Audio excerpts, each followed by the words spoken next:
chiming in right now from the Ringer. Our friend is back here. Ladies and gentlemen, Todd McShay is back here on the Rich Eisen Show. Let's go. I guess, are you at Game of Thrones? What the hell is that behind you? Is that the Iron Throne behind you? Todd, what are you sitting? Where is this right now? This is war this week, Rich. I'm in a hotel room. We got up to L.A. last night.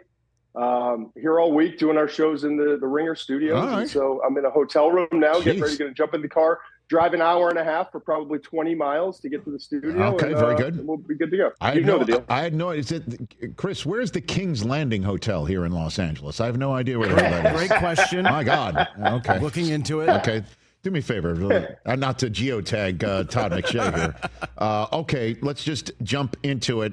And what do you think is going to be the first surprise of this NFL draft, Todd McShay? How about pick 5? I mean, everyone has said Mason Graham for the longest time. Mm-hmm. And now I'm starting to hear, we brought in Liam Cohen. We've got Trevor Lawrence. We're trying to, basically, Cohen was brought in to fix Trevor Lawrence, if you will. Ashton Jeanty is a possibility there. Mm-hmm. The name I'm now hearing is Ted McMillan, the wide receiver from Arizona. And so I'll be honest, I have concerns with him. He's not my number one wide receiver. I've actually got a second round grade on him because of all the factors and concerns I have. But you always try to put yourself inside the brains of decision makers. And James Gladstone, his first draft. And for a while, we were all like, well, he drafted 2 shorter arm defensive tackles. And it worked out. Braden Fisk, 32 inches, and Kobe Turner, 31 inches. And they've been great in that Rams defensive line. He was part of that group with Les Snead. But, yeah, they drafted – that was like second, third round. I think you look back at the history of Trevor. His best years were 2018, 2019 at Clemson. He threw to 2 6'4" wide receivers, right? In T. Higgins and Justin Ross. Those 2 guys in those 2 years combined had 4,000 receiving yards and 42 touchdown catches, okay? And now you think about it in Jacksonville. He's had a lot of smaller receivers, right? Not big catch radius. You think about Christian Kirk, Calvin Ridley. So let's get him guys that he was most comfortable with. He's not been the most pinpoint accurate quarterback. And so maybe Ted McMillan makes sense. Even though I wouldn't take him there, you always try to figure out the why. I think that would be the why if Ted McMillan surprises me, and I think surprises a lot of people to go that high in this year's draft. And I can tell you this, the Jets, the Raiders, all the teams that are looking for defensive linemen behind them, and there's a lot of them between picks like 6 and 17, they'd be thrilled with that. So I was just to ask you if that stone does get thrown into the draft pond by the Jaguars, what the ripple effect would be, and what do you think? Let me jump you here on this one. What if Ashton Jeanty then doesn't go to the Raiders like everyone's mocked? I had an interesting conversation with the GM the other day, and he's like, "Stop being so narrow-minded with your thinking like everybody else seems to be right now. Think about it kind of outside the box." And I think he very specifically was kind of talking about that range of the draft. And also, we're plugging the same names in with the same teams. It's always been Graham 5 to Jacksonville. It's always been Jeanty 6 to the Raiders, right? What if it's not? How does this thing look? Start to think like that. And then I got more information. I'm starting to kind of piece it all together. Jeanty doesn't go there because here's the deal. The offensive tackles aren't great, but teams are in such desperate need that they're going to wind up going that high. Edge rushers, to me, in all the conversations I had in the last 72 hours, Rich, these edge rushers are going a lot higher than you think. And I think it could start with at number 6 with the Raiders. I think edge and offensive tackle are in play there. At 7 with the Jets, everyone's been talking about Tyler Warren. He's in play. But if the right edge rusher's there, I've heard Jahdae Barron as a possibility. This is an Aaron Glenn team. But then after that, I think it's going to be a real run on these edge guys. I think Mykel Williams is going a lot higher than people think. I think you start to get to that 8-9 range, and there's a real possibility there. I think James Pierce could go as high as 15, the Tennessee edge rusher. There's some red flags with him. I think Atlanta could take him at 15. I think in between Shamar Stewart, a lot of teams don't like him. don't like the agent, don't like the lack of production, but there's some teams that are bullish on Shedeur Stewart. So these edge rushers are going to come off the board quickly. And all of a sudden, if we see a Ted McMillan in the mix, that could bump down defensive linemen. Where does Mason Graham wind up going? And then the team that could benefit from all of this, if it winds up playing out, that Ginty doesn't go 6 and Ted McMillan goes 5, how about the Bears sitting at 10, Rich? I mean, could they, even 72 hours ago, I don't think anyone in that office would have thought we could be looking at a scenario where we've got Tyler Warren and Ashton Ginty that we have to choose from at number 10, right? Like, this is going to be fun, man. No way. That's no doubt. Wow. Todd McShay here on the Rich Eisen Show, zooming in from Bill Simmons' King of the North Lodge here in Los Angeles, California. So where do you got Shedeur landing 3 days before the draft? Where do you got him landing? It's been a lot of fun having those conversations because nobody seems to specifically know. What I've been told is there's a little bit more love in the Giants building on the personnel side. There's the scouting department, the coaching staff, not so much. What I understand is this last push, like how about them jumping and grabbing that private plane, the Mara family private plane, and it's Boulder on Thursday, Tuscaloosa on Friday, then over to Louisville on Saturday. And everyone was like, wait, they're going to work out Shedeur. I think what got lost in all the messaging and the news is, well, they also worked out Milroe and they worked out Shuck.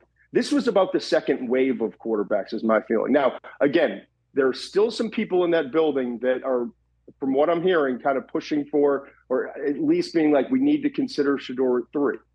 I don't think that's going to happen. I think it's going to be Abdul Carter at 3.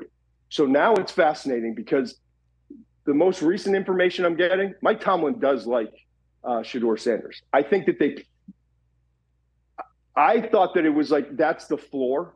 I think it's a softer floor than people might think, though, at Pittsburgh. I've been told it might not even be 50% chance that they take him at 21. And I've also been told, hey, this is an organization. They don't have a second-round pick because of the DK Metcalf trade. Maybe they're a team that would want to kind of dangle it and trade back. But who's going to trade up? My information is I don't think Cleveland's going to trade back up for Shedeur. I don't know that Cleveland's even going to trade back into the first round. I think all these teams are looking at it saying, are all these guys going to fall? Is Jackson Dart going to be available at 33, 34? Is Shedeur going to be available at 33, 34? So it's going to be a fascinating night. There's going to be a lot of speculation and rumors, I'm sure, in the next 72 hours. But as of right now, I can't say firmly that there's a floor. The closest thing we have is still Pittsburgh, but that's not a lock according to what people are saying. And honestly, the conversations I'm having, there's more talk about where do we have to go up in the 20s to get Jackson Dart than there is about there's one or two teams that are buying. I think New Orleans is more interested in Dart. I think maybe the coaching staff for the Giants could be more interested in Dart. And so if that's the case, it may be more of a sweepstakes to get in that 20s range. Maybe Minnesota, only the fewest picks of any team in the NFL this year, 4 picks. Maybe Minnesota's a team that could trade back out in the middle of the 20s for a team looking to move up to go get Dart like New Orleans or the Giants. So it's going to be a lot of fun. Like you on that desk, Shedeur's still sitting at home or wherever he's going to be. Jackson Dart accepted his invitation. Now he's rescinded it. He's not going to be there in Green Bay. So it's going to be a lot of fun trying to figure out where these quarterbacks go, as always is the case. But this year is going to be kind of wild. The team that is not quarterback needy that will take a quarterback in this year's draft is Todd McShay? Which one? I could see Miami at some point. I think the Jets are in the market, but I think more 3rd, 4th round. Okay.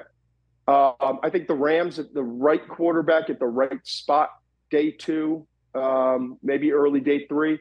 I think we're going to see, obviously, Ward go 1. Then I think somewhere in the mid-20s, we'll see that second quarterback come off the board. I'd bet the under on 2.5 in quarterbacks at this moment in the first round. Then I think we've got 33, Cleveland, 34, Giants, 40, New Orleans, whichever of those teams doesn't trade up. I think you could see a couple quarterbacks go in that range. Then I think we're going to go a while on Friday night, but pick 41 towards the very end. maybe a team takes one of those third-tier quarterbacks. And Milroe is obviously the wild card. He's going to go on day 2, according to everyone I talked to. I don't know where that landing spot is. But then I think you get into that Will Howard, Riley Leonard, McCord from Syracuse. I think those guys will be probably Saturday guys, but I think one of them maybe could sneak into that late third round range. Maybe it's Chip Kelly with the Raiders late on day 2. For Howard, because he had a front row seat. For Howard, sorry. Yes, Got exactly. It. Okay. Todd McShay knows here. the language, Sure. Has trust in him, all those things. Yep. Todd McShay of The Ringer, the McShay Show right here on the Rich Eisen Show. Okay, there's so many different ways to go here. So let me go with you on this front.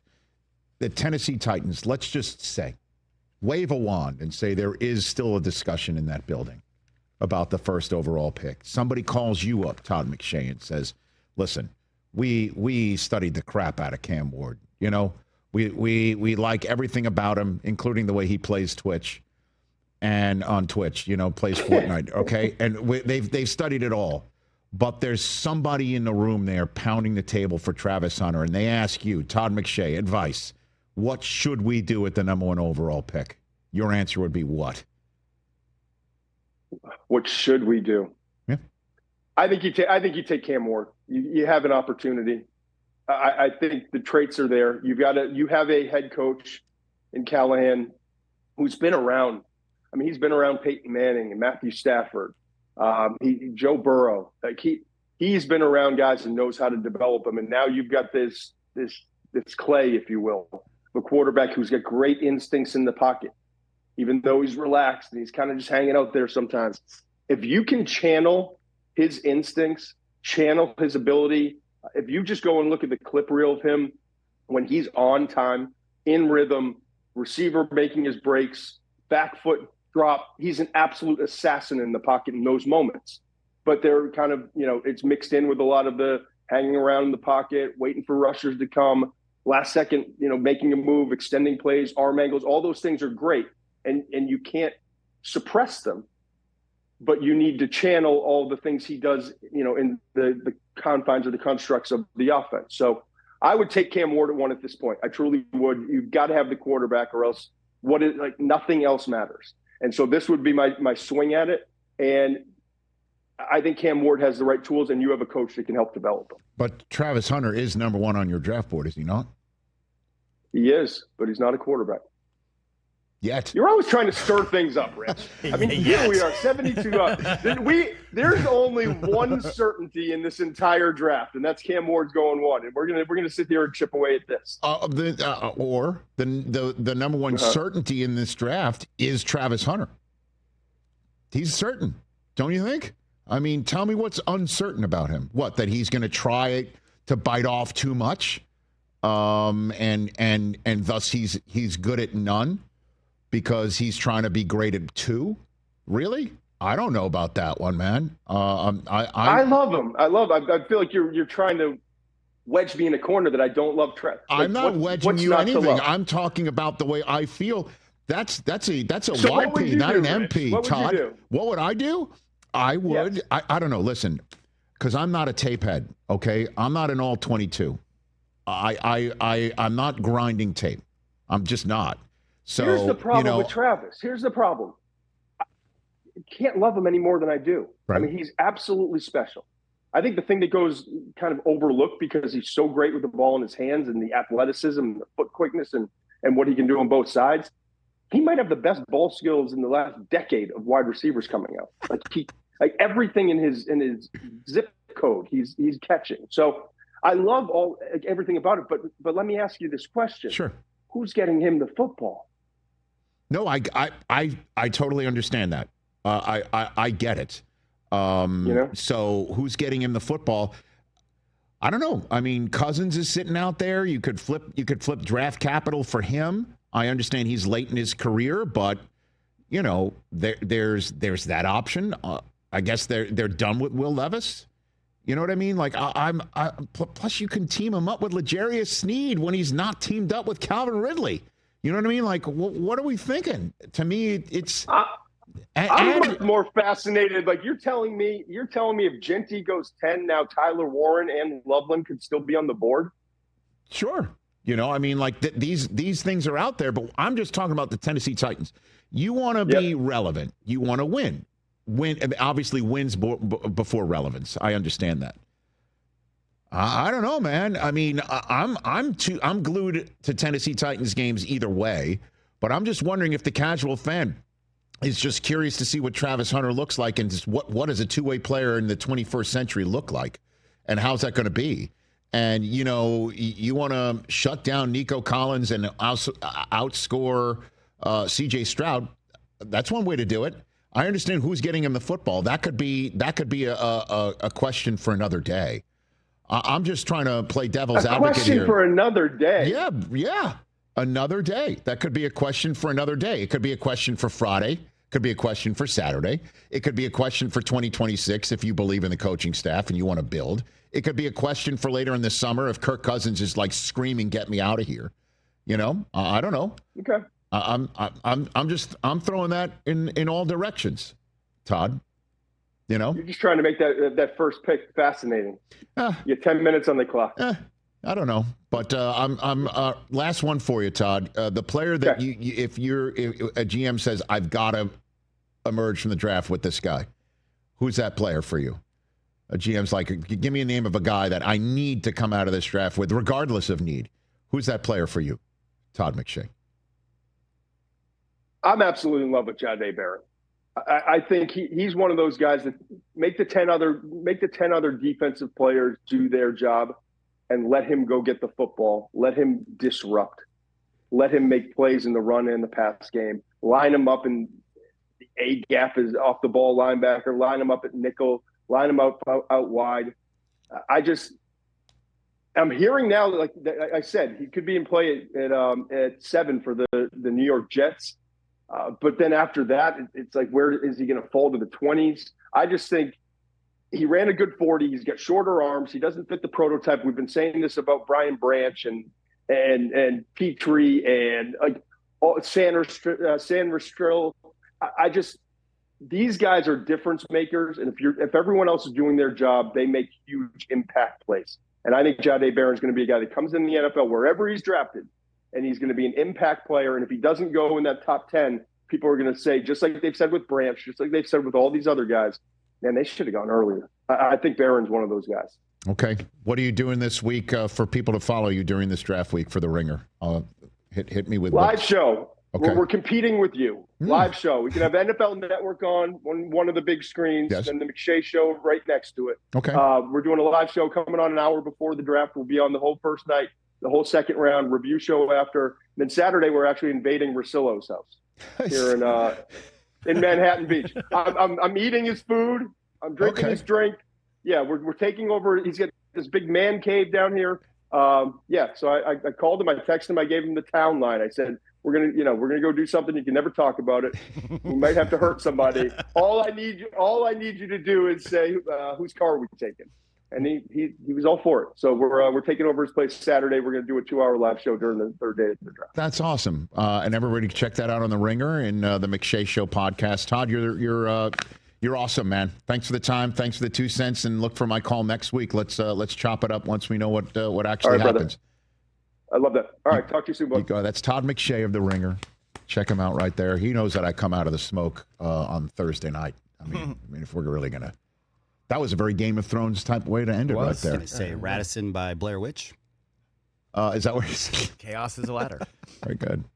Catch the Rich Eisen Show live weekdays from 12 to 3 p.m. Eastern on Roku Sports Channel in the U.S.